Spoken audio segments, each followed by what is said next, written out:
Hi ಎಲ್ರಿಗೂ ನಮಸ್ಕಾರ. ನಾನು ನಿಮ್ಮ ಪ್ರೀತಿಯ ಮಲ್ಲು ಬೀರ್ನೂರ್. ಪ್ರೀತಿ ವಿದ್ಯಾರ್ಥಿಗಳೇ, ಇವತ್ತಿನ ಒಂದು ತರಗತಿ ಮಹಾಜನಪದಗಳು. ಈ ಮಹಾಜನಪದಗಳು ನೋಡೋದಕ್ಕಿಂತ ಮುಂಚಿತವಾಗಿ ಇಂದಿನ ತರಗತಿಯಲ್ಲಿ ನಾವು ಏನನ್ನು ಅಧ್ಯಯನ ಮಾಡಿದಲ್ಲ ಅದನ್ನು ಒಂದು ನಿಮಿಷ ಸ್ಮರಿಸಿಕೊಳ್ಳೋಣ. ಮೊದಲನೇದಾಗಿ ನಾವು ಇತಿಹಾಸವನ್ನು ನೋಡ್ಕೊಂಡ್ವಿ, ಆಮೇಲೆ ಇತಿಹಾಸದ ಪೂರ್ವಕಾಲ ನೋಡ್ಕೊಂಡ್ವಿ, ಸಿಂಧು ಬಯಲು ನಾಗರಿಕತೆ ನೋಡ್ಕೊಂಡ್ವಿ, ವೇದಗಳ ಕಾಲದ ನಾಗರಿಕತೆ ನೋಡ್ಕೊಂಡ್ವಿ, ಆಮೇಲೆ ಹೊಸ ಮತಗಳ ಉದಯವನ್ನು ನೋಡ್ಕೊಂಡು ಇವಾಗ ಮಹಾಜನಪದಗಳು ನೋಡ್ತಾ ಬಂದ್ವಿ. ಈ ಮಹಾಜನಪದಗಳು ಪ್ರೀತಿ ವಿದ್ಯಾರ್ಥಿಗಳೇ ಒಂದು ನದಿಯ ದಂಡೆ ಮೇಲೆ ಹೊಂದಿರತಕ್ಕಂಥ ಒಂದು ವ್ಯವಸ್ಥೆ. ಏನಪ್ಪ ಅಂತಂದರೆ ನೋಡಿ, ಹೊಸ ಮತಗಳ ಉದಯದ ನಂತರ ಉತ್ತರ ಭಾರತದಲ್ಲಿ ಗಂಗಾ ನದಿಯ ದಡದಲ್ಲಿ ಚಿಕ್ಕ ಪುಟ್ಟ ಮನೆತನಗಳನ್ನ ಆಳ್ವಿಕೆ ಮಾಡ್ತಾ ಇದ್ದಾವಲ್ಲ, ಅವುಗಳೇ ಮಹಾಜನಪದಗಳು. ಅವುಗಳನ್ನ ಮಹಾಜನಪದಗಳೆಂದು ಕರಿತಾ ಇದ್ರು. ಆಮೇಲೆ ಒಟ್ಟು 16 ಮನೆತನಗಳು ಆಳ್ವಿಕೆ ಮಾಡ್ತಾ ಇದ್ವು. ಅಲ್ಲಿ 16 ಮಹಾಜನಪದಗಳಂತ ಹೆಸರಿಟ್ಟರು.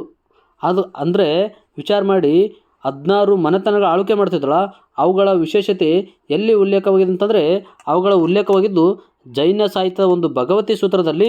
ಇನ್ನೊಂದು ಯಾವುದಪ್ಪ ಅಂತಂದರೆ, ಇನ್ನೊಂದು ಬೌದ್ಧರ ಅಂಗುತ್ತಾರ ನಿಕಾಯ ಎಂಬ ಗ್ರಂಥದಲ್ಲಿ 16 ಮಹಾಜನಪದಗಳ ಒಂದು ಇತಿಹಾಸ ಉಲ್ಲೇಖವಾಗಿದೆ. ಪ್ರೀತಿ ವಿದ್ಯಾರ್ಥಿಗಳೇ, ಈ 16 ಮಹಾಜನಪದಗಳು, ಈ 16 ಮಹಾಪದಗಳು ಇವುಗಳ ಹೆಸರು ಕಂಡು ಬಂದಿರತಕ್ಕಂಥ ಈ 2 ಕ್ಷೇತ್ರಗಳಲ್ಲಿ, ಆಮೇಲೆ ಈ 16 ಮನೆತನಗಳು ಎಲ್ಲೆಲ್ಲಿ ಹುಟ್ಟಿದವು ಅಂತೇಳಿ ಒಂದು ಮಾಹಿತಿಯನ್ನು ನೋಡ್ತಾ ಹೋಗೋಣ. ನೋಡಿ, ಮೊದಲನೇದಾಗಿ ಕಾಶಿ, ಅದರ ರಾಜಧಾನಿ ಬನಾರಸ್ ಅಥವಾ ವಾರಾಣಸಿ ಅಂತ ಕರೆದು, ಇಲ್ಲಿ ಹುಟ್ಟಿದ್ದು ಉತ್ತರ ಪ್ರದೇಶದಲ್ಲಿ. ಆಮೇಲೆ ಕೋಶಲ, ಇದು ಅಯೋಧ್ಯ, ಇದು ಎಲ್ಲಿತ್ತಂದರೆ ಇದು ಕೂಡ ಒಂದು ಉತ್ತರ ಪ್ರದೇಶ. ಆಮೇಲೆ ಅಂತಂದರೆ ಅಂಗ ಅಂತಂದರೆ ಇದು ಎಲ್ಲಿ ಹುಟ್ಟಿದಪ್ಪ ಅಂತಂದರೆ ಚಂಪಾ ಅಂತೇಳಿ ಎಂತಂದರೆ ಅಂಗ ಹುಟ್ಕೊಂಡು ಚಂಪಾ, ಇದು ಪಶ್ಚಿಮ ಬಂಗಾಳದಲ್ಲಿ ಹುಟ್ಕೊಂಡಿತು. ಆಮೇಲೆ ಮಗಧ ಸಾಮ್ರಾಜ್ಯ, ಇದು ಇದು ರಾಜಗೃಹ, ಇದರ ರಾಜಧಾನಿ ರಾಜಗೃಹ, ಇದು ಪಾಟ್ನಾದಲ್ಲಿ ಹುಟ್ಟುಕೊಂಡಿತು. ಹೀಗೆ ನೋಡಿ, ರುಚಿ, ಇದು ವೈಶಾಲಿ, ಇದರ ರಾಜಧಾನಿ.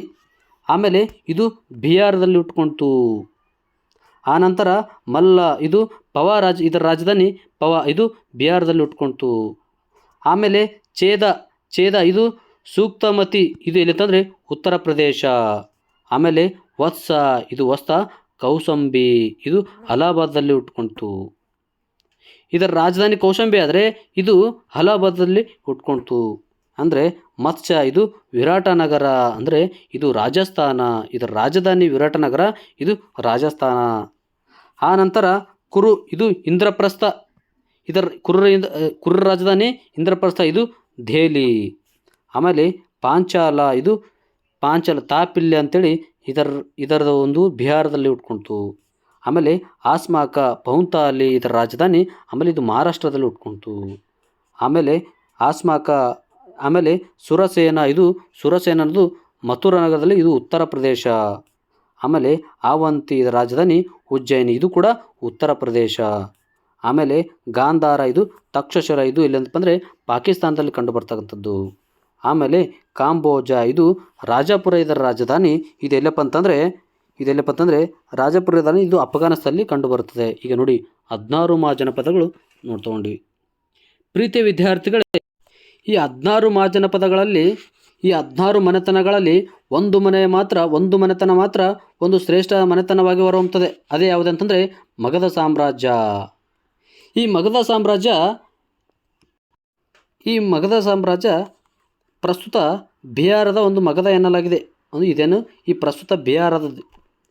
ಇದರ ಸ್ಥಾಪಕರು ಯಾರಪ್ಪ ಅಂತಂದರೆ ನೋಡಿ, ಒಂದು ಜರಾಸಂಧ, ಇನ್ನೊಂದು ಬೃಹದ್ರಥ. ಇದರ ಸ್ಥಾಪಕರು ಅಂತಂದರೆ ಒಂದು ಜರಾಸಂಧ ಮತ್ತು ಬೃಹದ್ರಥ. ಇದರ ರಾಜಧಾನಿ ರಾಜಗೃಹ ಅಥವಾ ಪಾಟಲಿಪುತ್ರ. ಮಗಧ ಸಾಮ್ರಾಜ್ಯದ ರಾಜಧಾನಿ ರಾಜಗೃಹ ಅಥವಾ ಪಾಟಲಿಪುತ್ರ, ಇವೆರಡು ಇದರ ಒಂದು ರಾಜಧಾನಿ. ನೋಡಿ, 16 ಮಹಾಜನಪದಗಳಲ್ಲಿ ಒಂದು ಶ್ರೇಷ್ಠ ರಾಜಮನೆತನವಾಗಿ ಹೊರಹೊಮ್ಮಿತು. ಯಾಕಂತಂದರೆ ಇದೊಂದು ಪ್ರಬಲ ಸಾಮ್ರಾಜ್ಯವಾಗಿತ್ತು. ಅದಕ್ಕಾಗಿ ಈ ಮಗಧ ಸಾಮ್ರಾಜ್ಯವನ್ನು ಒಂದು ಶ್ರೇಷ್ಠ ಸಾಮ್ರಾಜ್ಯ ಅಂತ ಕರಿತಾ ಹೋಗ್ತಾರೆ. ಪ್ರೀತಿ ವಿದ್ಯಾರ್ಥಿಗಳು, ಯಾಕೆ ಈ ಮಗಧ ಸಾಮ್ರಾಜ್ಯ ಒಂದು ಪ್ರಬುದ್ಧ ಸಾಮ್ರಾಜ್ಯವಾಗಿ ಬೆಳೀತಪ್ಪ ಅಂತ ಕಾರಣ ಏನಪ್ಪ ಅಂತಂದರೆ, ಇದು ಕಬ್ಬಿಣ ಬಳಕೆಯ ಆರಂಭದ ಕಾಲದಲ್ಲಿ ಮಗಧದ ಭೌಗೋಳಿಕ ಸನ್ನಿವೇಶಗಳು ಅನುಕೂಲಕರವಾಗಿತ್ತು. ಏನಪ್ಪ ಅಂತಂದರೆ, ಈ ಮಗಧ ಸಾಮ್ರಾಜ್ಯದಲ್ಲಿ ಅಪಾರ ಪ್ರಮಾಣದ ಕಬ್ಬಿಣದ ನಿಕ್ಷೇಪಗಳು ದೊರೆತಾ ಇದ್ದವು. ಅದಕ್ಕಾಗಿ ಮಗಧದ ರಾಜಧಾನಿ ರಾಜಾಗ್ರಹ ಏನಿದೆಯಲ್ಲ, ಈ ರಾಜಾಗ್ರಹ ಸುತ್ತಲಿನ ಉತ್ತಮ ಕಬ್ಬಿಣದ ಅದಿರುಗಳು ನಿಕ್ಷೇಪಗಳಿದ್ದು, ಈ ರಾಜಾಗ್ರಹದ ಸುತ್ತಲೂ ಕಬ್ಬಿಣದ ಅದಿರು ನಿಕ್ಷೇಪಗಳಿದ್ದು ಕಬ್ಬಿಣದ ಬಳಕೆಯಿಂದಾಗಿ ಉತ್ತಮವಾದ ಆಯುಧಗಳನ್ನು ರಚನೆ ಮಾಡ್ತಾ ಇದ್ರು. ನೋಡ್ರಿ, ಈ ಮಗಧ ಸಾಮ್ರಾಜ್ಯ ಇದ್ದಲ್ಲಿ ಅಪಾರ ಪ್ರಮಾಣದ ಕಬ್ಬಿಣ ಸಿಗ್ತಾ ಇತ್ತು. ಈ ಕಬ್ಬಿಣದಿಂದಾಗಿ ಉತ್ತಮ ಆಯುಧಗಳನ್ನು ರಚನೆ ಮಾಡ್ತಾ ಇದ್ರು. ರಾಜಾಗ್ರಹ ಗಂಗಾ ನದಿಯ ನಡುಭಾಗದಲ್ಲಿದ್ದು 5 ಬೆಟ್ಟಗಳಿಂದ ಸುತ್ತುವರೆದಿತ್ತು. ನೋಡಿ, ರಾಜಾಗ್ರಹದಿಂದ ಗಂಗಾ ನದಿಯ ನಡು ಮಧ್ಯದಲ್ಲಿತ್ತು. 5 ಬೆಟ್ಟಗಳಿದ್ರು ಸುತ್ತಲೂ ಆವರಿಸಿಕೊಂಡಿತ್ತು. ದುರ್ಗಮವಾದ ಪ್ರದೇಶವಾಗಿತ್ತಿದು. ಅಲ್ಲಿ ಭೂಮಿ ಫಲವತ್ತಾಗಿತ್ತು, ಉತ್ತಮ ಮಳೆ ಬೀಳ್ತಾ ಇತ್ತು. ಮಗಧ ಸಾಮ್ರಾಜ್ಯ ಹೀಗೆ ಸಮೃದ್ಧವಾಗಿ ಕಾರಣದಿಂದ ಅವೆಲ್ಲ ಸಾಮ್ರಾಜ್ಯಗಳಲ್ಲಿ ಮಗಧ ಸಾಮ್ರಾಜ್ಯ ಒಂದು ಉತ್ತಮ ಸಾಮ್ರಾಜ್ಯವಾಗಿ ಬೆಳೀತಾ ಹೋಯಿತು. ಈ ಮಗಧ ಸಾಮ್ರಾಜ್ಯವನ್ನು 3 ಮನೆತನಗಳು ಆಳ್ವಿಕೆ ಮಾಡ್ತವೆ. ಏನಪ್ಪ ಅಂತಂದರೆ 3 ಮನೆತನಗಳು ಆಳ್ವಿಕೆ ಮಾಡ್ತವೆ. ಯಾವುದಪ್ಪ ಅಂದರೆ ಮೊದಲನೇದಾಗಿ ಹರ್ಯಾಂಕ ಸಂತತಿ, ಆಮೇಲೆ ನಾಗ ಸಂತತಿ, ಆಮೇಲೆ ಇನ್ನೊಂದು ಯಾವುದಪ್ಪ ಅಂತಂದರೆ ನಂದ ಸಂತತಿ. ಈ 3 ಮನೆತನಗಳು ಈ ಮಗಧ ಸಾಮ್ರಾಜ್ಯವನ್ನು ಆಳ್ವಿಕೆ ಮಾಡ್ತಾ ಒಂದು. ಮೊದಲನೇದಾಗಿ ಹರ್ಯಾಂಕ ಸಂತತಿ ನೋಡ್ತಾ ಹೋಗೋಣ. ನೋಡ್ರಿ, ಮಗಧ ಸಾಮ್ರಾಜ್ಯ ಯಾಕೆ ಶ್ರೇಷ್ಠವಾಗಿತ್ತು ಅಂದರೆ ಅಲ್ಲಿ ಅಪಾರ ಪ್ರಮಾಣದ ಕಬ್ಬಿಣ ಸಿಗ್ತಾ ಇತ್ತು. ಈ ಅಪಾರ ಪ್ರಮಾಣದ ಕಬ್ಬಿಣಗಳಿಂದ ಉತ್ತಮವಾದ ಆಯುಧಗಳನ್ನು ರಚನೆ ಮಾಡ್ತಾ ಇದ್ರು. ಆಮೇಲೆ ಇದೇನೆಂದರೆ 5 ಬೆಟ್ಟಗಳಿಂದ ಆವರಿಸಿಕೊಂಡಿತ್ತು ಸುತ್ತಲೂ. ದುರ್ಗಮವಾದ ಪ್ರದೇಶವಾಗಿತ್ತು. ದುರ್ಗಮವಾದ ಗುಡ್ಡ ಬೆಟ್ಟ ಕಾಡುಗಳಿಂದ ಕೂಡಿತ್ತು. ಅಲ್ಲಿ ಫಲವತ್ತಾದ ಭೂಮಿ ಇತ್ತು. ಅಪಾರ ಪ್ರಮಾಣದ ಉತ್ತಮವಾದ ಮಳೆ ಬರ್ತಾ ಇತ್ತು. ಅದಕ್ಕೋಸ್ಕರ ಈ ಮಗಧ ಸಾಮ್ರಾಜ್ಯ ಒಂದು ಸರ್ವಶ್ರೇಷ್ಠ ಸಾಮ್ರಾಜ್ಯವಾಗಿ ಹೊರಹೊಮ್ಮಿತು. ಅದರಲ್ಲಿ 3 ಮನೆತನಗಳು ಆಳ್ವಿಕೆ ಮಾಡ್ತವೆ ಅಂದರೆ ಹರ್ಯಾಂಕ ಸಂತತಿ, ಒಂದು ನಾಗ ಸಂತತಿ, ಇನ್ನೊಂದು ನಂದ ಸಂತತಿ ಅಂತೇಳಿ ಈ 3 ಮನೆತನಗಳು ಮಗಧ ಸಾಮ್ರಾಜ್ಯವನ್ನು ಆಳ್ವಿಕೆ ಮಾಡ್ತವೆ. ಪ್ರೀತಿಯ ವಿದ್ಯಾರ್ಥಿಗಳೇ, ಇವತ್ತಿನ ಒಂದು ತರಗತಿ ಮಗಧ ಸಾಮ್ರಾಜ್ಯದ 3 ಸಂತತಿಗಳನ್ನು ನೋಡ್ತಾ ಹೋಗ್ತೀವಲ್ಲ. ಈ ಹರ್ಯಾಕ ಸಂತತಿ ಏನಿದೆಯಲ್ಲ, ಈ ಹರ್ಯಾಂಕ ಸಂತತಿ ಸ್ಥಾಪಕ ಯಾರಂತಂದರೆ ಬಿಂಬಸಾರ. ಯಾರಪ್ಪ ಅಂತಂದರೆ ಬಿಂಬಸಾರ. ಕ್ರಿಸ್ತಪೂರ್ವ 547ರಿಂದ 492ರವರೆಗೆ ಈತನ ಕಾಲಾವಧಿ. ಬಿಂಬಸಾರನ ಕಾಲಾವಧಿ ಏನಂತಂದರೆ ಕ್ರಿಸ್ತಪೂರ್ವ 547ರಿಂದ 492 ಈತನ ಕಾಲಾವಧಿ. ಬಿಂಬಸಾರ ಈ ಮನೆತನದ ಒಂದು ಸ್ಥಾಪಕ. ಈತ ಹರ್ಯಾಂಕ ಸಂತತಿಯ ಸ್ಥಾಪಕನಾಗಿದ್ದರೂ ರಾಜಾಗ್ರಹ ಎಂಬ ನಗರವನ್ನು ನಿರ್ಮಿಸಿದ. ಏನು ಮಾಡ್ತಂದರೆ ಈತ ಹರ್ಯಾಂಕ ಸಂತತಿಯ ಸ್ಥಾಪಕ, ಆದರೆ ರಾಜಾಗ್ರಹ ಎಂಬ ನಗರವನ್ನು ನಿರ್ಮಿಸಿದ. ಈತನು ಸಾಮ್ರಾಜ್ಯ 80,000 ಹಳ್ಳಿಗಳಿಂದ ಕೂಡಿತ್ತು. ನೋಡಿ, ಹರ್ಯಾಂಕ ಸಂತತಿಯ ಸ್ಥಾಪಕನಾಗಿರ್ತಕ್ಕಂಥ ಬಿಂಬಸಾರ ಏನಿದನಲ್ಲ, ಇದು 80,000 ಹಳ್ಳಿಗಳಿಂದ ಕೂಡಿತ್ತು. ಮತ್ತು ಈತ ವೈವಾಹಿಕ ಸಂಬಂಧಗಳ ಮೂಲಕ ವಿಶಾಲ ಸಾಮ್ರಾಜ್ಯವನ್ನು ನಿರ್ಮಾಣ ಮಾಡ್ತಾ ಇದ್ದ. ಯಾರಂತಂದರೆ ಬಿಂಬಸಾರ. ಈ ಬಿಂಬಸಾರ ಏನಿದನಲ್ಲ, ವೈವಾಹಿಕ ಸಂಬಂಧಗಳ ಮೂಲಕ ತನ್ನ ಸಾಮ್ರಾಜ್ಯವನ್ನು ವಿಸ್ತರಣೆ ಮಾಡ್ತಾ ಇದ್ದ. ಈತನ ಮೊದಲ ಪತ್ನಿ ನೋಡಿ, ಈತ ಏನು ಮಾಡ್ತಾ ಇದ್ದ ಅಂತಂದರೆ ವೈವಾಹಿಕ ಸಂಬಂಧಗಳನ್ನು ವಿಶಾಲ ಸಾಮ್ರಾಜ್ಯ ನೋಡ್ತಾನೆ. ಈತನಿಗೆ ಬಿಂಬಸಾರನಿಗೆ 500 ಜನ ಪತ್ನಿಯರಿದ್ದರು. ಎಷ್ಟು ಜನ? 500 ಜನ ಪತ್ನಿಯರಿದ್ದರು. ಯಾರಿಗೆ ಅಂತಂದರೆ ಈ ಬಿಂಬಸಾರನಿಗೆ. ನೋಡಿ, ಈತನಿಗೆ 500 ಜನ ಪತ್ನಿಯರಿದ್ದರು. ಮೊದಲನ ಪತ್ನಿ ನೋಡಿ, ಕೋಶಲದ ಅರಸನ ಕೋಶಕನ ಮಗಳು ಯಾರಪ್ಪ ಅಂದರೆ ಕೋಶಲದೇವಿ. ಮೊದಲನೇ ತಕ್ಷಿ ಕೋಶಲದೇವಿ. ಕೋಶಲದ ಅರಸ ಕೋಶಕನ ಮಗಳು ಕೋಶಲದೇವಿ. ನೋಡಿ, ಈ ಪ್ರಸ್ತುತ ದಿನಮಾನಗಳಲ್ಲಿ ಒಂದು ಹೆಣ್ಣು ಕೊಡಬೇಕಾದ್ರೆ 10 ಹಲವಾರು ವಿಚಾರ ಮಾಡಿ ಗೌರ್ಮೆಂಟ್ ನೌಕರಿದ್ದಾರೆ ಮಾತ್ರ ಹೆಣ್ಣು ಕೊಡ್ತಾರೆ. ನೋಡಿ, ಆಗಿನ ಕಾಲದ ರಾಜ ಬಿಂಬಸಾರ 500 ಜನ ಪತ್ನಿಯರನ್ನು ಮದುವೆ ಮಾಡ್ಕೊಂಡಿದ್ದ. ಮೊದಲೇ ನೋಡಿ, ಕೋಶಲದ ಅರಸ ಮಹಾಕೋಶಪನ ಮಗಳು ಕೋಶಲದೇವಿ. ಈಕೆ ಯಾರಂತಂದರೆ ಪ್ರಸನ್ನಜಿತನ ಸೋದರಿಕೆ. ಹಾಗೆ ಬಿಂಬಸಾರನ ಆಸ್ಥಾನಕ್ಕೆ ಈಕೆ ಕಾಸಿಯನ್ನು ಬಳವಳಾಗಿ ಕೊಡ್ತಾ ಹೋಗ್ತಾಳೆ. ಯಾರಪ್ಪ ಅಂದರೆ ಈ ಕೋಶಲದೇವಿ. ಆನಂತರ ಈತನ 2ನೇ ಪತ್ನಿ ವೈಶಾಲಿಯ ಅರಸ ಚೇತಕನ ಮಗಳು ಚೆಲ್ಲಳ. ಯಾರಪ್ಪ ಅಂದರೆ ಚೆಲ್ಲಳ. ಯಾರಪ್ಪ ಅರಸ ಅಂತಂದರೆ ವೈಶಾಲಿಯ ಅರಸನಾಗಿರ್ತಕ್ಕಂಥ ಚೇತಕನ ಮಗಳು ಚೆಲ್ಲಳ. ಇವಳ ಸಹಾಯದಿಂದ ಏನು ಮಾಡ್ತಾನೆ ಅಂತಂದರೆ ನೇಪಾಳದವರೆಗೆ ತನ್ನ ಗಡಿಯನ್ನು ವಿಸ್ತರಣೆ ಮಾಡ್ತಾನೆ. ಯಾರಂತಂದರೆ ಯಾರಪ್ಪ ಅಂದರೆ ಬಿಂಬಸಾರ. ನೋಡಿ, ಬಿಂಬಸಾರ ಯಾವ ರೀತಿ ಇದ್ದ ವ್ಯಕ್ತಿ ಅಂತೇಳಿ. ಆಮೇಲೆ ಈತನ 3ನೇ ಪತ್ನಿ ಮಾದ್ರರಾಜನ ಅರಸ ಮುದ್ರರಾಜನ ಮಗಳು ಕೇಮ ಅಂತೇಳಿ. ಊರಿದ್ದೇಳು ಅಂತಂದರೆ ಕೇಮ ಅಂತೇಳಿ. ಮಾದ್ರರಾಜ ಅರಸ ಮುದ್ರರಾಜನ ಮಗಳು ಕೇಮ. ಇವಳ ಸಹಾಯದಿಂದ ಬೌದ್ಧ ಧರ್ಮವನ್ನು ಸ್ವೀಕಾರ ಮಾಡ್ತಾನೆ. ಏನು ಮಾಡ್ತಾನಂತಂದರೆ ಬೌದ್ಧ ಧರ್ಮವನ್ನು ಸ್ವೀಕಾರ ಮಾಡ್ತಾನೆ. ಆಮೇಲೆ ಈತನ ಕಾಲದಲ್ಲಿ ಆವಂತಿ ಅರಸನಾಗಿರ್ತಕ್ಕಂಥ ಪ್ರದ್ಯೋಕನು ಪಾಂಡುರೋಗದಿಂದ ಬಳಲ್ತಾ ಇದ್ದ. ಈತನ ಕಾಲದಲ್ಲಿ ಏನು ಮಾಡ್ತಾ ಇದ್ದರೆ ಆವಂತಿಯ ಅರಸನಾಗಿರ್ತಕ್ಕಂಥ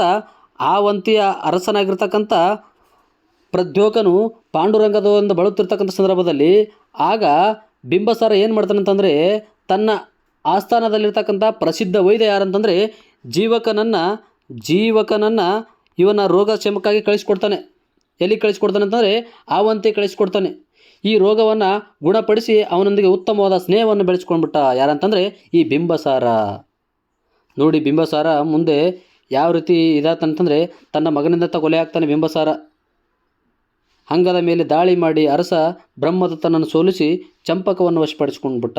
ಏನು ಮಾಡ್ತಾನಂತಂದರೆ ಏನು ಮಾಡ್ತಾನಂತಂದರೆ ಅಂಗದ ಮೇಲೆ ದಾಳಿ ಮಾಡಿ ಬ್ರಹ್ಮದತ್ತನನ್ನು ಸೋಲಿಸಿ ಚಂಪವನ್ನು ವಶಪಡಿಸಿಕೊಂಡು ಅದರ ರಾಜಧಾನಿಯಾಗಿ ತನ್ನ ಹಿರಿಯ ಮಗನಾಗಿರ್ತಕ್ಕಂಥ ಕುನಿಕನನ್ನು ನೇಮಕ ಮಾಡಿದ.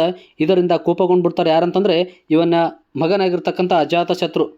ಹಿರಿಯ ಮಗನಿಗೆ ಕುನಿಕನಿಗೆ ರಾಜದ ಒಂದು ಪಟ್ಟಾಭಿಷೇಕ ಮಾಡಿದರೆ ಅಜಾತಶತ್ರು ಇವನ ಮಗನ ಕೂಡ ಒಬ್ಬ ಮಗನೇ. ಇವನಿಗೆ ಸಿಟ್ಟು ಬಂದು ಅಜಾತಶತ್ರು ತನ್ನ ಬಿಂಬಸಾರ ತಂದೆಯನ್ನು ಕೊಲೆ ಮಾಡ್ತಾನೆ. ನೀವು ಮುಂದೆ ಬರ್ತಾ ಹೇಳ್ತೀನಿ. ಬಿಂಬಸಾರ ಅವಧಿ ಬಂದ ತಕ್ಷಣ ಹೇಳ್ತೀನಿ ನಿಮಗಲ್ಲಿ. ಪ್ರೀತಿ ವಿದ್ಯಾರ್ಥಿಗಳೇ, ಈ ಬಿಂಬಸಾರ ತನ್ನ ಹಿರಿಯ ಮಗನಾಗಿರ್ತಕ್ಕಂಥ ಕುನಿಕನಿಗೆ ಆಳ್ವಿಕೆ ಮಾಡಲು ನೇಮಿಸ್ತಾನಲ್ಲ, ಆ ಸಂದರ್ಭದಲ್ಲಿ ಅಜಾತಶತ್ರು ಏನು ಮಾಡ್ತಾನಂತಂದರೆ ತನ್ನ ಸ್ವಂತ ತಂದೆಯನ್ನು ಬಂಧನದಲ್ಲಿಡ್ತಾನೆ. ಬಂಧನದಲ್ಲಿದ್ದಾಗ ಅವನನ್ನು ಉಪಚರಿಸಿದ ಪತ್ನಿ ಯಾರಂತಂದರೆ ವಾಸವಿ ಅಥವಾ ವೈದೇವಿ ಅಂತ ಕರಿತಾ ಹೋಗ್ತೀವಿ. ನೋಡಿ ವೈದೇವಿ ಆ ಜೈಲಿನಲ್ಲಿ ಪ್ರಶ್ನೆ ಕೇಳ್ತಾನೆ. ಪ್ರೀತಿ ವಿದ್ಯಾರ್ಥಿಗಳೇ, ಹಲವು ಬಾರಿ ಪ್ರಶ್ನೆಗಳನ್ನು ಕೇಳಿದಾನೆ KPSCಯಲ್ಲಿ. ನೋಡಿ ಆತನ ಬಂಧನದಲ್ಲಿದ್ದಾಗ ಯಾರು ಬಿಂಬಸಾರ ಬಂಧನದಲ್ಲಿದ್ದಾಗ ಆತನ ಉಪಚರಿಸಿದ ವ್ಯಕ್ತಿ ಯಾರು ಮಹಿಳೆ ಯಾರಂತಂದರೆ ವಾಸವಿ ಅಥವಾ ವೈದೇವಿ ಅಂತ ಉರ್ದ್ವಿ. ಅಜಾತಶತ್ರು ಮುಂದೆ ನೋಡು, ಅಜಾತಶತ್ರು ಬಗ್ಗೆ ಹೇಳ್ತೀನಿ ಮುಂದೆ. ಆಮೇಲೆ ಏನಪ್ಪದ ಈಗ ಬರ್ತಕ್ಕಂಥ ಪ್ರೀತಿ ವಿದ್ಯಾರ್ಥಿಗಳೇ, ಅಜಾತಶತ್ರುನ ಒಂದು ಕಾಲಾವಧಿ ನೋಡ್ತಾ ಹೋಗೋಣ. ಪ್ರೀತಿ ವಿದ್ಯಾರ್ಥಿಗಳೇ, ಅಜಾತಶತ್ರು ಕ್ರಿಸ್ತಪೂರ್ವ 492ರಿಂದ 462ರವರೆಗೆ ಈತನ ಕಾಲಾವಧಿ 492ರಿಂದ 461. ನೋಡಿ, ತಂದೆಯನ್ನೇ ಕೊಲೆ ಮಾಡಿ ಅಧಿಕಾರಕ್ಕೆ ಬಂದ ಪ್ರಥಮ ಅರಸ ಇವನು. ನಾ ಹೇಳಿದ ಆಗಲೇ ನಿಮಗೆ, ಸ್ವಂತ ತಂದೆಯನ್ನು ಕೊಲೆ ಮಾಡ್ತಾನೆ ಅಧಿಕಾರದ ಆಸೆಗಾಗಿ. ಈತನಿಗೆ ಪಿತೃಘಾತಕ ಎಂಬ ಬಿರುದು ಬಂದ್ಬಿಡ್ತದೆ. ಪಿತೃಘಾತಕ ಎಂಬ ಬಿರುದು ನೀಡಿದರು. ನಾ ಹೇಳಿದೆ, ಜಗತ್ತಿನಲ್ಲಿ ನಾವು ಸೋತಿದ್ದು ನಮ್ಮವರಿಂದಾಗಿ ಹೊರತು ಬೇರೆ ಯಾರಿಂದಲೂ ಸಾಧ್ಯ ಇಲ್ಲ. ಪ್ರಪಂಚದಲ್ಲಿ ಎಷ್ಟೋ ನಾಗರಿಕತೆಗಳು, ಎಷ್ಟೋ ಕುಟುಂಬಗಳು, ಎಷ್ಟೋ ಮನೆತನಗಳು ಹಾಳಾಗಿದ್ದು ನಮ್ಮವರಿಂದೇ, ಬೇರೆ ಯಾರಿಂದಲೂ ಸಾಧ್ಯ ಇಲ್ಲ. ಅದಕ್ಕೆ ಹೇಳ್ತಾನೆ ನೋಡಿ, ಈ ಅಜಾತಶತ್ರು ತನ್ನ ತಂದೆಯನ್ನೇ ಕೊಲೆ ಮಾಡಿ ಅಧಿಕಾರಕ್ಕೆ ಬಂದ್ಬಿಟ್ಟ. ತಂದೆ ನಿರ್ಮಿಸಿದ ರಾಜಾಗೃಹ ಇದಲ್ಲ, ಪ್ರಥಮ ಬೌದ್ಧ ಸಮ್ಮೇಳನವನ್ನು ಏರ್ಪಡಿಸಿದ. ಯಾಕಂತಂದರೆ ಮುಂದೆ ಇವನಿಗೆ ಪಶ್ಚಾತ್ತಾಪ ಆಗ್ತದೆ. ಏನು ಪಶ್ಚಾತ್ತಾಪ ಅಂತಂದರೆ ತನ್ನ ತಂದೆಯನ್ನು ಏನು ಸಾಯಿಸಿದ್ನಲ್ಲ, ಹಲವಾರು ವರ್ಷಗಳ ನಂತರ ತನ್ನ ತಂದೆಯ ನೆನಪಾಗಿ ಪಶ್ಚಾತ್ತಾಪವಾಗಿ ಏನು ಮಾಡ್ತಾರೆ, ಬೌದ್ಧರ ಸಮ್ಮೇಳನವನ್ನು ಏರ್ಪಡಿಸಿ ಹಲವು ಬಾರಿ ತಂದೆಯ ಒಂದು ನೆನಪಲ್ಲೇ ಕೊರಗೆ ಹೋಗ್ತಾನೆ.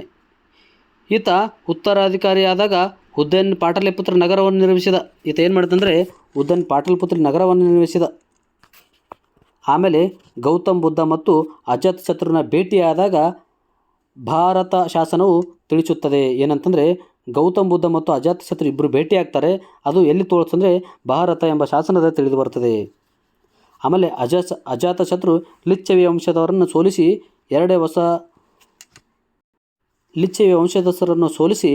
ಎರಡು ಹೊಸ ಯುದ್ಧೋಪಕರಣಗಳನ್ನು ಅಭಿವೃದ್ಧಿಪಡಿಸಿದ. ನೋಡ್ರಿ, ಮಹಾಶೀಲ ಎರಡು ಉಪಕರಣಗಳನ್ನ ಅಭಿವೃದ್ಧಿಪಡಿಸಿದಲ್ಲ, ಅವರೇಂದ್ರೆ ಅವನ ಜೀವನ ಮರಣ ಹೊಂತದೆ. ನೋಡಿ, ಮಹಾಶೀಲ ಕುಟಕ ಅಂತಂದರೆ ದೊಡ್ಡ ದೊಡ್ಡ ಕಲ್ಲುಗಳಿಂದ ವೈರಿಗಳನ್ನು ಮೇಲೆ ಎಸೆಯುವುದಿದು. ಆಮೇಲೆ ರಥ ಮುಸಿಲು ಅಂತೇಳಿ ಒಂದು ಮಹಾಶೀಲ ಕಂಟಕ, ಇನ್ನೊಂದು ರಥ ಮುಸಿಲು ಅಂತೇಳಿ. ಈ ರಥದ ಚಕ್ರಕ್ಕೆ ಹರಿತಾದ ಕತ್ತಿಗೆ ಅಂತ ಅಲಗ ಸೇರ್ಪಡೆ ಮಾಡುವುದು. ಒಂದು ಚಕ್ರ ಏನಿದಲ್ಲ, ತಾನು ಓಡಿಸೋಕೆ ಚಕ್ರ ಏನಿಲ್ಲ, ಅದಕ್ಕೆ ಹರಿತವಾದ ಕತ್ತಿ ಅಂತ ಅಗಲವಾದ ಸೇರ್ಪಡೆ ಮಾಡ್ತಾ ಇದ್ದ. ಅದಕ್ಕೆ ಇವೆರಡು ವಸ್ತುಗಳಿಂದ ಯಾವುದಂದರೆ ಇದು ಲಿಚ್ಛವಿ ವಂಶದನ್ನು ಸೋಲಿಸಿ ಆ ನಂತರ ಉಪಕರಣಗಳನ್ನು ಉಪಯೋಗಿಸಿದ. ಆಮೇಲೆ ಪ್ರೀತಿ ವಿದ್ಯಾರ್ಥಿಗಳೇ, ಈ ತಂದೆಯ ನೀನು ಬಂಧನದಲ್ಲಿಡ್ತಾನೆ. ಆಮೇಲೆ ಅಜಾತಶತ್ರು ಗೌತಮ ಬುದ್ಧನ ಒಂದು ಸಂಬಂಧಿಕನಿಂದ ದೇವದತ್ತನ ಚೇತವಾಣಿಯಂತೆ ತಂದೆ ಬಿಂಬಸಾರನ್ನು ಕೊಲೆ ಮಾಡಿ ಏನು ಮಾಡ್ತಾನೆ, ಯಾರಂತಂದರೆ ಅಜಾತಶತ್ರು ಗೌತಮ ಬುದ್ಧನ ಸಂಬಂಧಿಕ ಯಾರಂದರೆ ದೇವದತ್ತನ ಒಂದು ಚೇತನವಾಣಿಯಂತೆ ತನ್ನ ತಂದೆಯನ್ನು ಕೊಂದು ಕೊಲೆ ಮಾಡಿ ಅಧಿಕಾರಕ್ಕೆ ಬಂದ. ಅಜಾತಶತ್ರು ಗೌತಮ ಬುದ್ಧನ ಕೊನೆಯ ದಿನಗಳಲ್ಲಿ ಬೇಟೆಗೆ ತನ್ನ ತಂದೆಯ ಕೊಲೆ ಒಪ್ಪಿಕೊಂಡು ಪಶ್ಚಾತ್ತಾಪ ಪಟ್ಟ. ಅಜಾತಶತ್ರು ಕೊನೆಗೆ ಏನು ಮಾಡ್ತಾನಂತಂದರೆ ಗೌತಮ ಬುದ್ಧನನ್ನು ಭೇಟಿಯಾಗಿ ತನ್ನ ತಂದೆ ಕೊತ್ತ ಸುದ್ದಿಯನ್ನು ಕೇಳಿ ಈ ಪಶ್ಚಾತ್ತಾಪ ಪಟ್ಟ. ಅಜಾತಶತ್ರು ಗೌತಮ ಬುದ್ಧನನ್ನು ಭೇಟಿಯಾದ ವಿಷಯ ಬಹರಥ ಎಂಬ ಶಾಸನದಲ್ಲಿ ತಿಳಿದು ಬರುತ್ತದೆ. ಹೀಗೆ ಒಂದು ಅರ್ಯಕ ಸಂತತಿ ಮುಕ್ತಾಯವಾಗ್ತದೆ.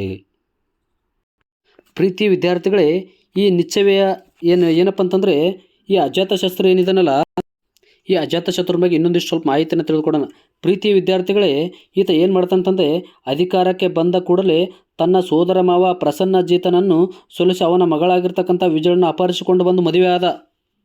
ಆ ನಂತರ ಇದರಿಂದ ಕೋಪಗೊಂಡಿರ್ತಕ್ಕಂಥ ಪ್ರಸನ್ನಜಿತ ಏನು ಮಾಡ್ತಾನೆ ಗೊತ್ತಾ, ಅಜಾತಶತ್ರುನನ್ನು ಸೋಲಿಸಲು ನಿಚ್ಚವೆಯರ ಮೊರೆ ಹೋಗ್ತಾನೆ.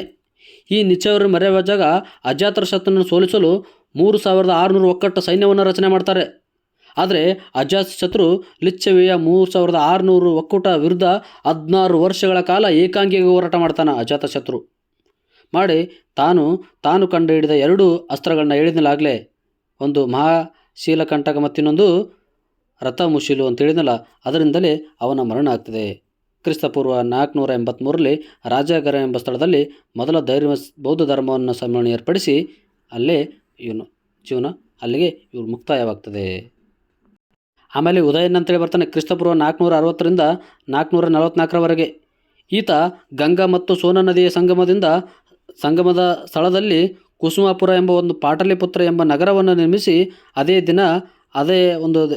ಒಂದು ದಿವಸ ಬಿಹಾರದ ರಾಜಧಾನಿ ಅಂತ ಪಾಟ್ನಾ ಅಂತ ಕರಿತೀವಿ.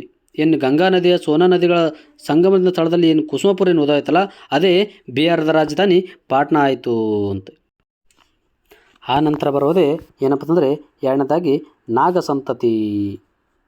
ಈ ನಾಗ ಸಂತತಿಯ ಸ್ಥಾಪಕ ಅಂದರೆ ಶಿಶುನಾಗ.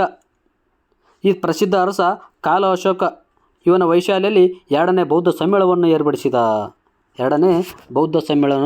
ಏರ್ಪಡಿಸಿದ. ಆಮೇಲೆ ಬರುವುದೇ ಯಾವುದಪ್ಪ ಅಂತಂದರೆ ನಂದ ಸಂತತಿ.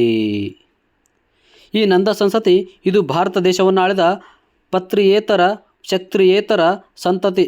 ಈ ಸ್ಥಾಪಕರು ಮಹಾಪದ್ಮನಂದ. ಈತನಿಗೆ ಏಕರಾಟ ಎಂಬ ಬಿರುದು ಬಂದಿದೆ. ಜೈನ ಸಾಹಿತ್ಯದ ಪ್ರಕಾರ ಮಹಾಪದ್ಮನ ನಂತರ ಮಗಧ ಸಾಮ್ರಾಜ್ಯವನ್ನು ನಂದ ಸಂತತಿಯ 150 ವರ್ಷಗಳ ಕಾಲ ಆಳ್ವಿಕೆ ಮಾಡಿತು. ಏನೆಂದರೆ ಮಹಾಪದ್ಮನಂದ ನಂತರ ಮಗಧ ಸಾಮ್ರಾಜ್ಯದ ನಂತರ ನಂದ ಸಂತತಿಯರು 150 ವರ್ಷ ಕಾಲ ಆಳ್ವಿಕೆ ಮಾಡಿದರು. ಬೌದ್ಧರ ಮಹಾವಂಶ ಎಂಬ ಗ್ರಂಥದಲ್ಲಿ ಪ್ರಕಾರ ಮಹಾಪದ್ಮನಂದನ ನಂತರ 9 ಜನ ಆಳ್ವಿಕೆ ಮಾಡಿದ್ದಾರೆ ಅಂತೇಳಿ ತಿಳಿದು ಬರ್ತದೆ. ಈ ನಂದ ಸಂತತಿ ನೋಡಿ, ನಂದ ಸಂತತಿ ಇದು ಕ್ಷತ್ರಿಯದಲ್ಲದ ಭಾರತದ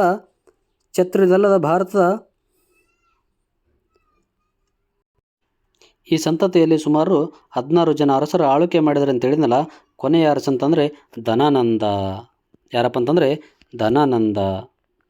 ನೋಡಿ, ಧನಾನಂದ ಕೊನೆಯ ಅರಸ ಅಂತಂದರೆ ನಂದ ಸಂತತಿಯ ಕೊನೆಯ ಅರಸರಂತಂದರೆ ಧನಾನಂದ. ಈ ಧನಾನಂದ ಏನಪ್ಪ ಅಂತಂದರೆ ಈ ಅತಿ ಹೆಚ್ಚು ಕ್ರೂರಿಯಾಗಿದ್ದ ಪ್ರಜೆಗಳ ಮೇಲೆ ಒತ್ತಾಯದ ತೆರಿಗೆಯನ್ನು ವಸೂಲಿ ಮಾಡ್ತಿದ್ದ. ಯಾರಪ್ಪ ಅಂದರೆ ಧನಾನಂದ. ಆಮೇಲೆ ಈತನ ಕಾಲದಲ್ಲಿ ಕೌಟಿಲ್ಯನು ಚಿತ್ರಹಿಂಸೆಗೊಳಗಾಗಿಬಿಟ್ಟ. ಕೌಟಿಲ್ಯ ಏನು ಮಾಡ್ತಾನೆ, ಚಿತ್ರಹಿಂಸೆಗೊಳಗಾಗಿದ್ದ. ಈ ಚಿತ್ರಹಿಂಸೆಗೆ ಗುರಿಪಡಿಸಿದಾಗ ಈ ಸಂತತಿಯ ಅವನತಿಗೆ ಕಾರಣವಾಯಿತು. ಈ ಸಂತತಿಯ ಅವನತಿಗೆ ಪಣ ತೊಟ್ಟಿರ್ತಕ್ಕಂಥ ಕೌಟಿಲ್ಯನ ಒಬ್ಬ ವ್ಯಕ್ತಿ ಚಂದ್ರಗುಪ್ತ ಮೌರ್ಯ ಸಹಾಯದಿಂದ ಅವನತಿಗೊಳಿಸಿದನು. ಈ ಧನಾನಂದನಿಂದ ಅವಮಾನಕ್ಕೆ ಒಳಗಾಗಿರ್ತಕ್ಕಂಥ ಕೌಟಿಲ್ಯನ ಸಹಾಯದಿಂದ ಏನು ಮಾಡ್ತಾನೆ, ಚಂದ್ರಗುಪ್ತ ಮೌರ್ಯ ಧನಾನಂದನನ್ನು ಕೊಡಗಾಣಿಸಿ ಮೌರ್ಯ ಸಾಮ್ರಾಜ್ಯಕ್ಕೆ ಅಡಿಪಾಯ ಹಾಕಿದ್ರ. ಯಾರಂತಂದರೆ ಚಂದ್ರಗುಪ್ತ ಮೌರ್ಯ. ಇದರ ಒಂದು ವಿಶೇಷ ಅಂದರೆ ಭಾರತದಲ್ಲಿ ಹಸುಗಳ ಬಳಕೆ ಕ್ರಿಸ್ತಪೂರ್ವ 1ನೇ ಶತಮಾನದಲ್ಲಿ ಬಳಕೆಯಲ್ಲಿತ್ತು. ಆಮೇಲೆ ತಕ್ಷಶಿಲಾ ನಗರವನ್ನು ಇಂಡಸ್ ಅಥವಾ ಜೀಲಂ ನದಿಯ ನಡುವೆ ಕಂಡು ಬಂದಿತು. ಏನು ತಕ್ಷಶಿಲಾ ನಗರ ಇದೆಯಲ್ಲ, ಇದು ಇಂಡಸ್ ಅಥವಾ ಜೀಲಂ ನದಿಯ ನಡುವೆ ಕಂಡು ಬಂತು. ಈ ಪಾಠದ ಮೇಲೆ ಕೇಳ್ತಕ್ಕಂಥ ಕೆಲವೊಂದಿಷ್ಟು ಪ್ರಶ್ನೆಗಳನ್ನು ನೋಡ್ತಾ ಹೋಗೋಣ. ಪ್ರೀತಿ ವಿದ್ಯಾರ್ಥಿಗಳೇ, ನಾವು ಪಾಠ ಓದೋದು ಎಷ್ಟು ಮುಖ್ಯನೋ ಆ ಪಾಠದ ಮೇಲೆ ಯಾವ ರೀತಿ ಕ್ವಶನ್ಸ್ ಬರ್ತವೆ ಅನ್ನೋದು ಅಷ್ಟೇ ಮುಖ್ಯ. ಯಾಕಂತಂದರೆ ಪ್ರಸ್ತುತ ದಿನಮಾನಗಳಲ್ಲಿ ನಾವು ಎಷ್ಟು ಓದೋದಕ್ಕಿಂತ ಮುಂಚಿತವಾಗಿ ಏನನ್ನು ಓದಬಹುದು ಅಂತೇಳಿ ಅದು ಭಾಳ ಮುಖ್ಯ. ಯಾಕಂತಂದರೆ ಪ್ರಸ್ತುತ ದಿನಮಾನಗಳಲ್ಲಿ ಯಾವ ರೀತಿ ಕ್ವಶನ್ಸ್ ಕೇಳ್ತಾನಂತ ಗೊತ್ತಾಗೋದಿಲ್ಲ. ಸೊ ಅದಕ್ಕೋಸ್ಕರ ಪ್ರೀತಿ ವಿದ್ಯಾರ್ಥಿಗಳೇ, ಈ ಒಂದು ಏನು ತರಗತಿಯ ಪ್ರಶ್ನೆಗಳನ್ನು ನೋಡ್ತಾ ಹೋಗೋಣ ಒಂದೊಂದಾಗಿ. ಮೊದಲದಾಗಿ, ಈ ಕೆಳಗಿನ ಯಾವ ಎರಡು ನದಿಗಳ ಮಧ್ಯೆ ಪ್ರಾಚೀನ ತಕ್ಷಶಿಲಾ ನಗರ ಉದಯವಾಯಿತು ಅಂತೇಳಿದಲ್ಲ, ಇಲ್ಲಿ ಯಾವುದಪ್ಪ ಅಂದರೆ ಜೀಲಂ ಮತ್ತು ಇನ್ನೊಂದು ಇಂಡಸ್. ಜೀಲಂ ಮತ್ತು ಇನ್ನೊಂದು ಯಾವುದು? ಇಂಡಸ್. ಮೊದಲನೇ ಆಪ್ಷನ್ ಇದೆ ನೋಡಿ, ಈಗ ಜಸ್ಟ್ ಹೇಳಿದೆ ಅದನ್ನು. ಆಮೇಲೆ ಈ ಕೆಳಗಿನಲ್ಲಿ ಅತ್ಯಂತ ಹಳೆಯ ರಾಜವಂಶ ಯಾವುದು? ನೋಡಿ, ಒಂದು ಮೌರ್ಯ ಇದೆ, ಪಲ್ಲವರು ಇದೆ, ನಂದರು ಇದೆ, ಗುಪ್ತರು ಇದೆ. ಈ ಕೆಳಗಿನಲ್ಲಿ ಅತ್ಯಂತ ಹಳೆಯ ರಾಜವಂಶ ಅಂತಂದರೆ ನಂದ ರಾಜವಂಶರು.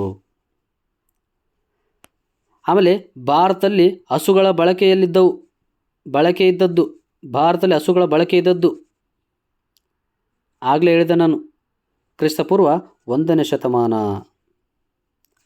ಆಮೇಲೆ 4ನೇ ಪ್ರಶ್ನೆ ನೋಡೋಣ. ಮಗಧ ಸಾಮ್ರಾಜ್ಯದ ಮೊಟ್ಟ ಮೊದಲ ರಾಜಧಾನಿ ಯಾವುದು? ಮಗಧ ಸಾಮ್ರಾಜ್ಯದ ಮೊಟ್ಟ ಮೊದಲ ರಾಜಧಾನಿ ರಾಜಗೃಹ. ಆಮೇಲೆ ಕ್ರಿಸ್ತಪೂರ್ವ 1ನೇ ಶತಮಾನ, ಇದು ರಾಜಗೃಹ. ಪ್ರೀತಿ ವಿದ್ಯಾರ್ಥಿಗಳೇ, ಈ ಮಹಾಜನಪದಗಳ ಮುಗಿದ ತಕ್ಷಣವೇ ನಮ್ಮ ಭಾರತ ವಿದೇಶಿಗರ ದಾಳಿಗೆ ತುತ್ತಾಗ್ತಾ ಹೋಗ್ತದೆ. ಕ್ರಿಸ್ತಪೂರ್ವ 6ನೇ ಶತಮಾನದಲ್ಲಿ ಭಾರತ ವಿದೇಶಿಗರ ದಾಳಿಗೆ ತುತ್ತಾಯಿತು. ಭಾರತದ ಮೇಲೆ ದಾಳಿ ಮಾಡಿದ ಮೊಟ್ಟ ಮೊದಲ ವಿದೇಶಿಗರಂದರೆ ಅದು ಪರ್ಷಿಯನ್ನರು. ಭಾರತ ಮೇಲೆ ದಾಳಿ ಮಾಡಿದ ಮೊಟ್ಟ ಮೊದಲ ವಿದೇಶಿಗರ 1ನೇ ಸೈರಸ ಅಂತೇಳಿ ಕರ್ತಾ ಹೋಗ್ತೀವಿ. ನೋಡಿ ಪ್ರೀತಿ ವಿದ್ಯಾರ್ಥಿಗಳೇ, ಜಗತ್ತಿನಲ್ಲಿ ನಮ್ಮ ದೇಶದಲ್ಲಾಗಿರ್ತಕ್ಕಂಥ ದಾಳಿಗಳು ಬೇರೆ ಯಾವ ದೇಶದಲ್ಲಿ ಆಗ್ಲಿಕ್ಕೆ ಸಾಧ್ಯನೇ ಇಲ್ಲ. ಅಷ್ಟು ಜನ ಭಾರತ ದೇಶದ ಮೇಲೆ ದಾಳಿ ಮಾಡಿದರು. ಯಾಕಂತಂದರೆ ಕ್ರಿಸ್ತಪೂರ್ವ 6ನೇ ಶತಮಾನದಲ್ಲಿ ಕೂಡ ಮಗಧ ಸಾಮ್ರಾಜ್ಯ ಮಹಾಜನಪದಗಳು ಮುಗಿದ ಮೇಲೆ ಕೂಡ ಮತ್ತೆ ನಮ್ಮ ದೇಶ ವಿದೇಶಿಗರ ದಾಳಿಗಳ ಮೇಲೆ ತುತ್ತಾಯಿತು. ಮೊದಲಾಗಡಿ ಇದನ್ನು ಮೊಟ್ಟ ಮೊದಲು ದಾಳಿ ಮಾಡಿದ ದೇಶ ಅಂತಂದರೆ ವಿದೇಶಿಗರಂತಂದರೆ ಪರ್ಷಿಯನ್ನರು. ಭಾರತ ಮೇಲೆ ದಾಳಿ ಮಾಡಿದ ಪ್ರಥಮರು ಇವರು ವಿದೇಶಿಗರು. ಪ್ರಥಮ ಅರಸರಾದ 1ನೇ ಸೈರಸ, ಪ್ರಸಿದ್ಧ ಅರಸನ ಚರಕ್ಷಸ. ಈತ ತನ್ನ ಸಾಮ್ರಾಜ್ಯವನ್ನು ಗಾಂಧಾರ ಪ್ರದೇಶದವರೆಗೆ ವಿಸ್ತರಿಸಿದನು. ಈತನ ಪ್ರಸಿದ್ಧ ಆಸ್ಥಾನದಲ್ಲಿದ್ದ ಭಾರತೀಯ ಸೈನಿಕರಿಗೆ ಗಾಂಧಾರಿಗಳೆಂದು ಕರೀತಾ ಇದ್ದ. ಅಂದರೆ ಈತ ನಮ್ಮ ದೇಶ ವ್ಯಕ್ತಿಗಳನ್ನು ತನ್ನ ಸೈನ್ಯದಲ್ಲಿ ಸೇರಿಸಿಕೊಂಡವರಿಗೆಲ್ಲ ಗಾಂಧಾರಿಗಳೆಂದು ಕರೀತಾ ಇದ್ದ. ಆತನ ಮಗನಾಗಿರ್ತಕ್ಕಂಥ 1ನೇ ಡೇರಿಯಸ್ ಈತನ ಚರಾಕ್ಷಸನ ಉತ್ತರಾಧಿಕಾರಿಯಾಗಿದ್ದನು. ಮೊದಲನೇದಾಗಿ 1ನೇ ಸೈರಸ್ ಬಂದ. 1ನೇ ಸೈರಸ್ನ ಪ್ರಸಿದ್ಧ ಅರಸ ಚರಸ್ಸರ. ಈತನ ಪ್ರಸಿದ್ಧ ಅರಸ 1ನೇ ಡೇರಿಯಸ್. ಈ ಪರ್ಷಿಯನ್ ಮತ್ತು ಗ್ರೀಕರ ನಡುವೆ ಯುದ್ಧದಲ್ಲಿ ಭಾರತ ಸೈನಿಕರನ್ನು ಮೊದಲಿಗೆ ಬಳಸಿದನು. ಅಂದರೆ ಪರ್ಷಿಯನ್ ಮತ್ತು ಗ್ರೀಕರನ್ನು ಯುದ್ಧ ನಡೀತಲ್ಲ, ಅವ್ರವ್ರ ಯುದ್ಧಗಳ ನಡಬರ್ಕೆ ಯುದ್ಧದಲ್ಲಿ ಭಾರತೀಯ ಸೈನಿಕರನ್ನು ಸೇರಿಸಿಕೊಂಡಿದ್ದ ಯಾರಂದ್ರೆ 1ನೇ ಡೇರಿಯಸ್. ಆಮೇಲೆ ಇವನು ವಿಶೇಷತೆ ಏನಪ್ಪ ಅಂತಂದರೆ ಈ 1ನೇ ಸೈರಸ್, ಮೊದಲನೇದಾಗಿ 1ನೇ ಸೈರಸ್ ನೋಡೋಣ. ಈ 1ನೇ ಸೈತನ ಭಾರತ, ಸಿಂಧ್ ಮತ್ತು ಪಂಜಾಬ್ ಪ್ರಾಂತ್ಯಗಳ ಮೇಲೆ ದಾಳಿ ಮಾಡಿ ಮರಳಿ ತನ್ನ ದೇಶಕ್ಕೆ ಹೋಗಿದ್ದ. ಯಾರಪ್ಪ ಅಂದರೆ 1ನೇ ಸೈರಸ್. ಮೊದಲಾಗಿ ಏನು ಮಾಡ್ತಾನೆ, ಭಾರತಕ್ಕೆ ಬಂದಿದ್ನಲ್ಲ, ಭಾರತಕ್ಕೆ ಬಂದಾಗ ಮೊದಲಾಗಿ ಸಿಂಧ್ ಮತ್ತು ಪಂಜಾಬ್ ಪ್ರಾಂತ್ಯದ ಮೇಲೆ ದಾಳಿ ಮಾಡಿ ನಂತರ ಮರಳಿ ತನ್ನ ದೇಶಕ್ಕೆ ಹೊರಟಿದ್ದ. ಆ ನಂತರ ಈತನ ಪರ್ಷಿಯಾದಲ್ಲಿ ಜಗತ್ತಿನ ಸರ್ವಶ್ರೇಷ್ಠ ಪ್ರಬಲ ಮತ್ತು ಏಕೀಕೃತವಾಗಿರ್ತಕ್ಕಂಥ ಅಕೆಮಿನಿ ಮನೆತನವನ್ನು ನಿರ್ಮಾಣ ಮಾಡಿದ 1ನೇ ಸೈರಸ್. ಜಗತ್ತಿನಲ್ಲಿ ಸರ್ವಶ್ರೇಷ್ಠ ಮನೆತನ ಅಕೆಮಿನಿ ಮನೆತನವನ್ನು ನಿರ್ಮಾಣ ಮಾಡಿದ. ಆ ನಂತರ ಬಂದಿರತಕ್ಕಂಥನೇ 1ನೇ ಡೇರಿಯಸ್. ಈ 1ನೇ ಡೇರಿಯಸ್ ಈ 1ನೇ ಸೈರಸ್ನ ಮಗನಾಗಿದ್ದ. ಈತ ಏಕಕಾಲದಲ್ಲಿ ಜಗತ್ತಿನಲ್ಲಿ 20 ರಾಷ್ಟ್ರಗಳಲ್ಲಿ 20 ಪ್ರಾಂತ್ಯಗಳು ನಿರ್ಮಾಣ ಮಾಡಿದ್ದ.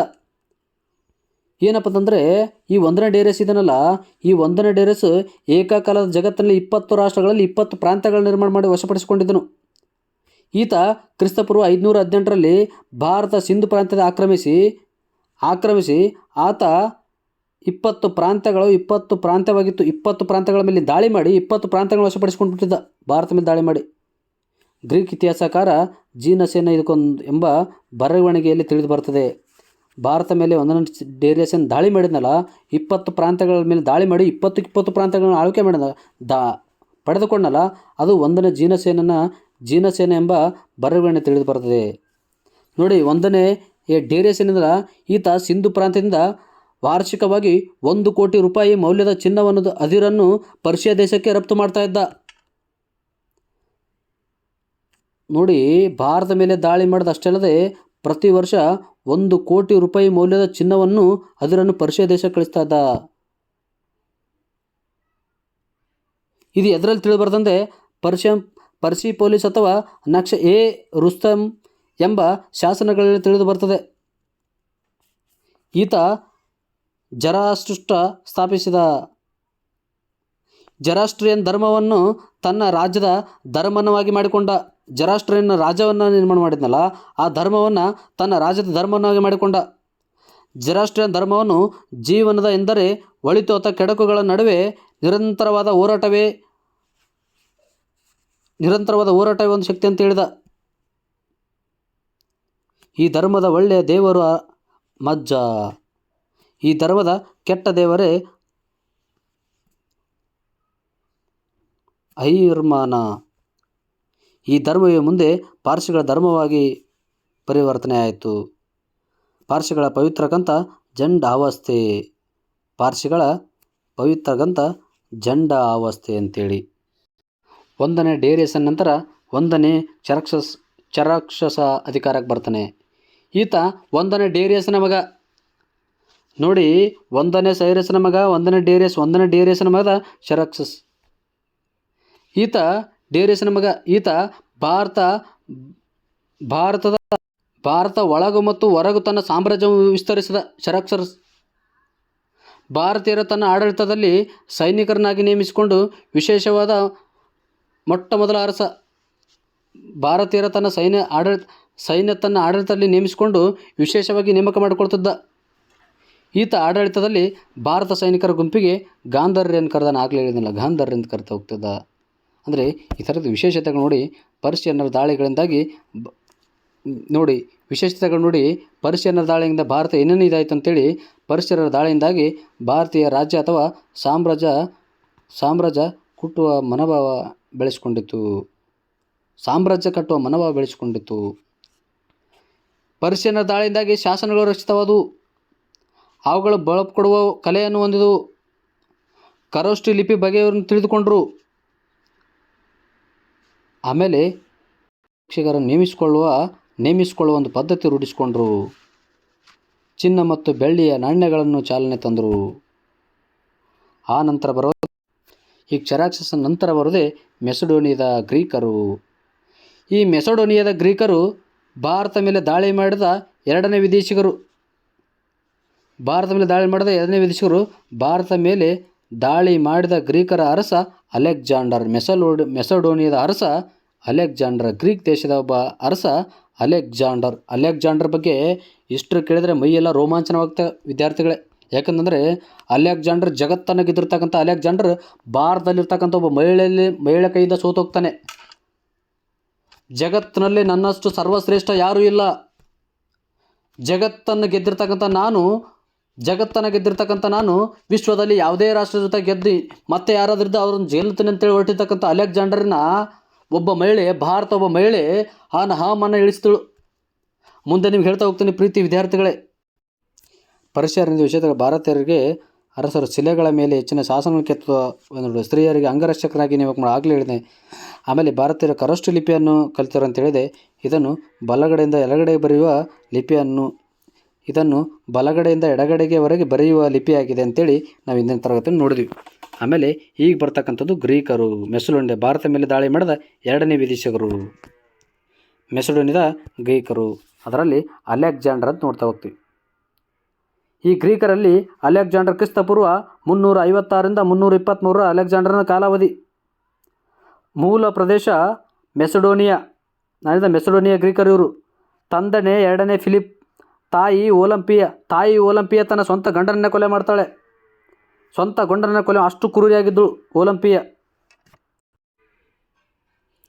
ಪ್ರೀತಿ ವಿದ್ಯಾರ್ಥಿಗಳೇ, ಅಲೆಕ್ಸಾಂಡರ್ ಬಗ್ಗೆ ನಾವು ಒಂದಿಷ್ಟು ಮಾಹಿತಿ ತಿಳ್ಕೊಳ್ಬೇಕಾಗತ್ತೆ. ಯಾಕಂತಂದರೆ ಅಲೆಕ್ಸಾಂಡ್ರ ಒಬ್ಬ ಸರ್ವಶ್ರೇಷ್ಠ ರಾಜ. ಪ್ರೀತಿ ವಿದ್ಯಾರ್ಥಿಗಳೇ, ಅಲೆಕ್ಸಾಂಡ್ರಲ್ಲಿ ನೋಡಿ, ಅಲೆಕ್ಸಾಂಡರ್ ಜಗತ್ತಿನಲ್ಲಿ ಸರ್ವಶ್ರೇಷ್ಠ ಚಕ್ರವರ್ತಿ. ಈತ ಕ್ರಿಸ್ತಪೂರ್ವ 356ರಲ್ಲಿ ಗ್ರೀಕ್ ದೇಶದ ಮೆಸಡೋನಿಯಾ ಎಂಬ ಪ್ರಾಂತ್ಯದಲ್ಲಿ ಜನಿಸಿದ. ನಾನು ಹೇಳಿದೆ, ಕ್ರಿಸ್ತಪೂರ್ವ 356ರಲ್ಲಿ ಮೆಸಡೋನಿಯಾದ ಗ್ರೀಕ್ ಪ್ರದೇಶದಲ್ಲಿ ಜನಿಸತಕ್ಕಂಥ ವ್ಯಕ್ತಿ ಅಲೆಕ್ಸಾಂಡರು. ಓಲಂಪಿ ಎಂಬ ಏನಂತಂದರೆ ತಂದೆ 2ನೇ ಫಿಲಿಪ, ತಾಯಿ ಓಲಂಪಿಯ ತುಂಬ ಕ್ರೂರಿಯಾಗಿದ್ದಳು. ತನ್ನ ಗಂಡನನ್ನೇ ಕೊಂದಿದ್ದಳು. ನೋಡಿ, ನಾನು ಹೇಳಿದ ಆಗಲೇ ಗಂಡನನ್ನೇ ಕೊಲ್ತಕ್ಕಂಥ ವ್ಯಕ್ತಿ ಯಾರಪ್ಪ ಅಂದರೆ ಓಲಂಪಿಯ. ಅಲೆಕ್ಸಾಂಡ್ರ ಗುರು ಅರಿಸ್ಟಾಟಲ. ಅಲೆಕ್ಸಾಂಡ್ರ ಬಹುವಾಗಿ ಇಷ್ಟಪಡುವ ವಸ್ತುಗಳಂತಂದರೆ ಒಂದು ಖಡ್ಗ, ಇನ್ನೊಂದು ಅಲಿಯಡ್ ಎಂಬ ಮಹಾಕಾವ್ಯ. ಹೋಮರ್ ಬರೆದಿರ್ತಕ್ಕಂಥ ಅಲಿಯಡ್ ಎಂಬ ಮಹಾಕಾವ್ಯನ ಇಷ್ಟಪಡ್ತಾ ಇದ್ದ, ಇನ್ನೊಂದು ಖಡ್ಗವನ್ನು ಇಷ್ಟಪಡ್ತಾ ಇದ್ದ. ಯಾರಂತಂದರೆ ಅಲೆಕ್ಸಾಂಡರ್. ಪ್ರೀತಿ ವಿದ್ಯಾರ್ಥಿಗಳೇ, ಕ್ರಿಸ್ತಪೂರ್ವ 330ರಲ್ಲಿ ಪರ್ಷಿಯನ್ ಸಾಮ್ರಾಜ್ಯವನ್ನು ಸೋಲಿಸಿ ಅಖೇಮೆನಿ ಮನೆತನವನ್ನು ಚಕ್ರವರ್ತಿಯನ್ನಾಗಿ ತನ್ನ ಚಕ್ರಾಧಿಕಾರಿ ಪ್ರಾಂತ್ಯಕ್ಕೆ ಒಳಪಡಿಕೊಂಡ. ಅಂದರೆ ಕ್ರಿಸ್ತಪೂರ್ವ 300ರಲ್ಲಿ ಪರ್ಷಿಯನ್ ಸಾಮ್ರಾಜ್ಯ ಅಖೇಮೆನಿ ಮನೆತನವನ್ನು ಸೋಲಿಸಿ ಅಖೇಮೆನಿ ಮನೆತನ ಆಳ್ವಿಕೆ ಮಾಡೋಕ್ಕೆ ತೊಡಗಿದ್ರು. ಈ ಉದ್ದೇಶದಿಂದಾಗಿ ಕ್ರಿಸ್ತಪೂರ್ವ 327ರಲ್ಲಿ ಭಾರತದ ಮೇಲೆ ದಾಳಿ ಮಾಡಿದನು. ಏನಂತಂದರೆ ಈ ಕ್ರಿಸ್ತಪೂರ್ವ 330 ಪರ್ಷಿಯನ್ ನಂತರ ಭಾರತದಲ್ಲಿ ದಾಳಿ ಮಾಡಿದ 327ರಲ್ಲಿ, ಕ್ರಿಸ್ತಪೂರ್ವ 327ರಲ್ಲಿ ಭಾರತದ ಮೇಲೆ ಅಲೆಕ್ಸಾಂಡರ್ ಏನು ದಾಳಿ ಮಾಡಿದಲ್ಲ, ಶರಣಾದ ದೇಶೀಯ ಮೊಟ್ಟ ಮೊದಲ ಅರಸ ಯಾರಂತಂದರೆ ಹಂಪಿ. ನೋಡ್ರಿ, ಕ್ರಿಸ್ತಪೂರ್ವ 330ರಲ್ಲಿ ಪರ್ಷಿಯನ್ ಸಾಮ್ರಾಜ್ಯವನ್ನು ಸೋಲಿಸಿ ಅಖೇಮೆನಿ ಮನೆತನವನ್ನು ಚಕ್ರವರ್ತಿಯನ್ನಾಗಿ ತನ್ನ ಚಕ್ರಾವಧಿಯ ಪ್ರಾಂತ್ಯಕ್ಕೆ ಒಳಪಡಬೇಕೆಂಬ ಉದ್ದೇಶದಿಂದಾಗಿ ಕ್ರಿಸ್ತಪೂರ್ವ 327ರಲ್ಲಿ ಏನು ಮಾಡ್ದಂತಂದರೆ ಕ್ರಿಸ್ತಪೂರ್ವ 327ರಲ್ಲಿ ಭಾರತದ ಮೇಲೆ ದಾಳಿ ಮಾಡ್ತಾನೆ. ದಾಳಿ ಮಾಡಿರ್ತಕ್ಕಂಥ ಸಂದರ್ಭದಲ್ಲಿ ಭಾರತ ಅರಸ ಯಾರಾಗಿದ್ರಂತಂದರೆ ಯಾರಪ್ಪ ಅಂತಂದರೆ ಹಂಪಿ. ಈ ಹಂಪಿ ಇದನ್ನಲ್ಲ, ಈ ಹಂಪಿ ತಕ್ಷಶಿಲೆಯ ಒಬ್ಬ ರಾಜ ಇವ. ಅಲೆಕ್ಸಾಂಡ್ರಿಗೆ ಒಂದೇ ಸಾರಿಗೆ ಶರಣಾದ. ಯಾಕೆ ಶರಣ ಅಂತಂದ್ರೆ ಏನು ವಿಚಾರ ಅಂತಂದರೆ ಇಲ್ಲಿ ಅಖೇಮನಿ ಇಲ್ಲಿ ಏನಾದರೂ 327ರಲ್ಲಿ ಇಲ್ಲಿ ದಾಳಿ ಮಾಡಿ ಗೆದ್ದರೆ ಅವು ಪರ್ಷಿಯದ 330ರಲ್ಲಿ ಪರ್ಷಿಯದ ಸಾಮ್ರಾಜ್ಯ ಏನಿದೆಯಲ್ಲ ಅದನ್ನು ದಾಳಿ ಮಾಡ್ಬೇಕಂತೇಳಿ ಮೊದಲದಾಗಿ ಭಾರತ ಮೇಲೆ ದಾಳಿ ಮಾಡಿದ. ಆ ನಂತರ ಕ್ರಿಸ್ತಪೂರ್ವ 326ರಲ್ಲಿ ಅಲೆಕ್ಸಾಂಡರ್ ಹಾಗೂ ಭಾರತ ಅರಸರಾಗಿರ್ತಕ್ಕಂಥ ಪೌರಸ ಅಂತಂದರೆ ಪೌರಸ, ಅದಕ್ಕೆ ಇನ್ನೊಂದು ಪೌರವ ಅಂತ ಕರಿತೀವಿ, ಪೌರವ. ಇವರು ಮಧ್ಯ ಕದನ ನಡೀತದೆ. ಏನಂತಂದರೆ ಜೀಲಂ ನದಿಯ ದಂಡೆ ಮೇಲೆ. ಭಾರತ ಕ್ರಿಸ್ತಪೂರ್ವ 326ರಲ್ಲಿ ಅಲೆಕ್ಸಾಂಡರ್ ಮತ್ತು ಭಾರತ ಪೌರಸ ಆಗಿರ್ತಕ್ಕಂಥ ಪೌರವ ಇವ್ರ ಮಧ್ಯೆ ಒಂದು ಕದನ ನಡೀತದೆ. ಜೀಲಂ ನದಿಯ ದಂಡೆ ಮೇಲೆ ಎಡಸ್ಪಸ್ ಎಂಬ ಕದನ ನಡೀತದೆ. ಕ್ರಿಸ್ತಪೂರ್ವ 360. ಅಲೆಕ್ಸಾಂಡರ್ ಮತ್ತು ಪೌರವರ ಮಧ್ಯೆ ಜೀಲಂ ನದಿಯ ಮೇಲೆ ದಂಡೆ ಮೇಲೆ ಕದನ ನಡೆದಾಗ ಈ ಕದನದಲ್ಲಿ ಪೌರವ ಸೋತು ಶರಣಾಗ್ಬಿಟ್ಟ. ಈತನ ಸಾಹಸಕ್ಕೆ ಮೆಚ್ಚಿದ ಅಲೆಕ್ಸಾಂಡರ್ ಗೆದ್ದ ಪ್ರದೇಶವನ್ನು ಪೌರನಿಗೆ ಬಿಟ್ಟುಕೊಟ್ಟು ತನ್ನ ತಾಯಿನಾಡಿಗೆ ಹೋಗ್ತಕ್ಕಂಥ ಸಂದರ್ಭದಲ್ಲಿ ಮಾಡೋದು. ಅದಕ್ಕಿಂತ ಮುಂಚಿತವಾಗಿ ನಾವು ನೋಡ್ತಾ ಹೋಗೋಣ. ಏನಂತಂದರೆ ಒಂದು ವಿಶೇಷತೆ ಹೇಳ್ತೀನಿ. ಕ್ರಿಸ್ತಪೂರ್ವ 326ರಲ್ಲಿ ಅಲೆಕ್ಸಾಂಡರ್ ಏನು ಪೌರಸ್ ಮೇಲೆ ದಾಳಿ ಮಾಡಿದ್ನಲ್ಲ, ಜೀಲಂ ನದಿಯ ಮೇಲೆ ದಾಳಿ ನಡೀತಲ್ಲ, ಆ ದಾಳಿ ನಡೀತಕ್ಕಂಥ ಸಂದರ್ಭದಲ್ಲಿ ಪೌರಸನ ಮಗನಾಗಿರ್ತಕ್ಕಂಥ ಹರಿವರ್ಮನ ಕೊಲೆಯಾಯಿತು. ಈ ಪೌರಸನ 11,000 ಸೈನ್ಯ ನಾಶವಾಯಿತು. ಅಲೆಕ್ಸಾಂಡರ್ ಜಯಶಾಲಿಯಾದ. ಆಮೇಲೆ ಕ್ರಿಸ್ತಪೂರ್ವ 323ರಲ್ಲಿ ಮರಳಿ ತನ್ನ ದೇಶಕ್ಕೆ ಹೋಗುವಾಗ ಬ್ಯಾಬಿಲೋನ್ ಎಂಬ ಪ್ರಾಂತ್ಯದಲ್ಲಿ ಗ್ಯಾಂಗ್ರಿಯನ್ ಎಂಬ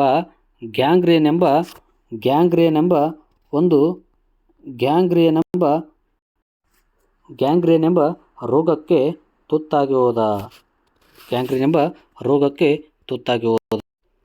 ಆದರೆ ಅಲೆಕ್ಸಾಂಡರ್ ಕ್ರಿಸ್ತಪೂರ್ವ 326ರಲ್ಲಿ ಪೌರಸನ ಮಧ್ಯೆ ಯುದ್ಧ ನಡೀತಾ ಇಲ್ಲಿ ಸೋಲಿಸಿದ್ನಲ್ಲ, ಆದರೆ ಅಲೆಕ್ಸಾಂಡರ್ ಕೊನೆಯದಾಗಿ ಅಲೆಕ್ಸಾಂಡರ್ ಕೊನೆಯದಾಗಿ ಸೋಲಿಸಿದಂಥ ಮಹಿಳೆ ಅಂತಂದರೆ ಆಕೆ ಕೃಪ ಜಗತ್ತನ್ನು ಗೆದ್ದಿರ್ತಕ್ಕಂಥ ಅಲೆಕ್ಸಾಂಡರ್ ಏನು ಮಾಡ್ತಾನಂತಂದರೆ ಜಗತ್ತನ್ನು ಗೆದ್ದಿರ್ತಕ್ಕಂಥ ಅಲೆಕ್ಸಾಂಡರು ನಾನೊಬ್ಬ ಸರ್ವಶ್ರೇಷ್ಠ, ಜಗತ್ತಿನಲ್ಲಿ ನನ್ನಂಥ ಬಲಶಾಲಿ ಬೇರೆ ಯಾರಿಲ್ಲ ಅಂತೇಳಿ ತಿರುಗಾಡ್ತಾ ಇದ್ದ. ಅಂಥ ಸಂದರ್ಭದಲ್ಲಿ ಎಲ್ಲಪ್ಪ ಅಂದರೆ ಗ್ರೀಕ್ ದೇಶದಲ್ಲಿ ಒಬ್ಬ ಋಷಿಮುನಿ ಹೇಳ್ತಾರೆ, ಅಲ್ಲಪ್ಪ ಜಗತ್ತನ್ನು ಗೆದ್ದೆ ಅಂತ ಹೇಳ್ತೀಯಲ್ಲ,